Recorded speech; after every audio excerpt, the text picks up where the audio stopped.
افلا ينظرون الى الابل كيف خلقت، اونٹ میں ایسی کیا خصوصیات ہیں کہ جن کی وجہ سے اللہ تعالیٰ نے اس کو عجائب قدرت میں شمار کرایا۔ بسم اللہ الرحمن الرحیم۔ اونٹ کے اندر ایسی بہت ساری خصوصیات ہیں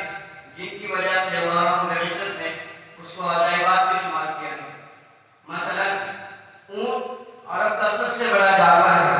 اس کے ڈور کے مقابلے میں کوئی بڑا اتنا جانور نہیں ہے۔ ہاتھی اگر سے بڑا ہوتا ہے لیکن چونکہ وہ عرب میں نہیں پایا جاتا اس لیے اس کی یہ خصوصیت بیان نہیں کی۔ اور دوسری بات یہ ہے کہ ہاتھی کے اندر نہ ہاتھی کا گوشت کھایا جاتا ہے نہ اس کا دودھ پیا جاتا ہے، اور برخلاف اونٹ کے کہ اونٹ کا دودھ پیا اونٹنی کا دودھ بھی پیا جاتا ہے، اس کا گوشت بھی کھایا جاتا ہے، اور وہ اتنا بڑا ہے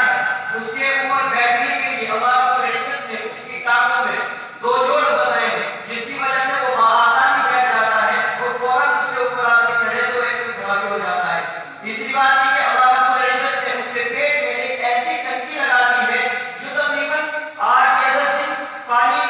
ایک مرتبہ پانی پینے کے بعد دوبارہ اس کو پانی پینے کی ضرورت نہیں ہوتی، اور اس کے پیر اس طرح جوڑے بنائے ہیں کہ وہ ریگستان میں اس سے خوب تیز دوڑتا ہے جس کی وجہ سے اس کو ریگستان کا جہاز بھی بہت سے لوگ کہتے ہیں۔ اور اس کے علاوہ بھی بہت ساری خصوصیات ہیں جن کی وجہ سے سوال نمبر 2، وجیء یومئذ بجہنم، جہنم اتنی بڑی ہے تو اسے کس سواری میں رکھ کر